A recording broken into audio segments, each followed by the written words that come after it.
നമസ്കാരം. Raf talk ഫുട്ബോളിലേക്ക് എവർക്കും സ്വാഗതം.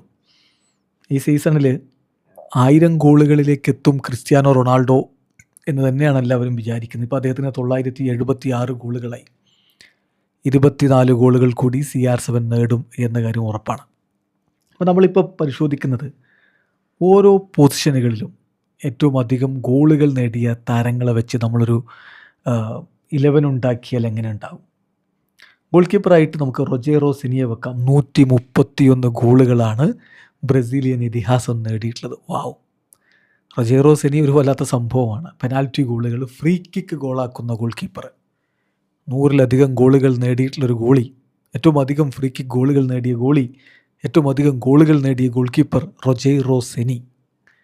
ഇനി സെൻട്രൽ ബാക്കുമാരുടെ റോളിൽ നമുക്ക് മറ്റു 2 ഇതിഹാസങ്ങൾ. ഒന്ന് പെസറല്ലയാണ്. 175 ഗോളുകളാണ് അർജൻറ്റീൻ താരം നേടിയിട്ടുള്ളത്. അതേസമയം റൊണാൾഡ് കൂമാൻ, ബാഴ്സലോണയുടെ ഇതിഹാസമായിരുന്ന, അതുപോലെ ഡച്ച് ഇതിഹാസമായ റൊണാൾഡ് കൂമാൻ 250 ഗോളുകൾ നേടിയിട്ടുണ്ട്. അപ്പോൾ അദ്ദേഹമാണ് സെൻട്രൽ ബാക്ക് റോളിലുള്ളത്.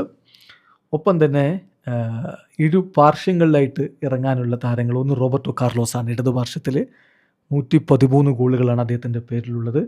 അതുപോലെ ടവർനീർ 152 ഗോളുകൾ നേടിയിട്ടുണ്ട്, ഇംഗ്ലീഷ് താരം.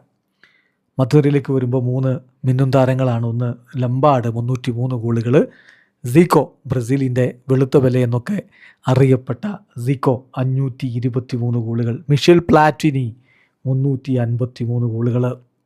ഇനി മുന്നേറ്റ നിരയിൽ ക്രിസ്ത്യാനോ റൊണാൾഡോ 976 ഗോളുകൾ, പെലെ 767 ഗോളുകൾ, 900 ഗോളുകൾക്ക് മുകളിൽ നേടിക്കൊണ്ട് ലയണൽ മെസ്സിയും ഒരു ഭാഗത്ത് നിൽക്കുന്നു. 921 ഗോളുകളാണ് മെസ്സിയുടെ പേരിൽ ഇപ്പോഴുള്ളത്.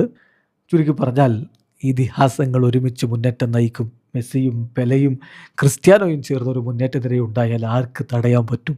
അപ്പോൾ ഇതാണ് players with most goals by position വെച്ച് നമ്മളൊരു 11 ഉണ്ടാക്കിയാൽ ലഭിക്കുക. നിങ്ങളുടെ അഭിപ്രായങ്ങൾ കമൻറ്റ് ബോക്സിൽ രേഖപ്പെടുത്തുക. വീഡിയോ അവസാനിക്കുന്നു. ഫുട്ബോൾ ലോകത്ത് കൂടുതൽ വിശേഷങ്ങളുമായി റാഫ് ടോക്സിൽ എത്താം.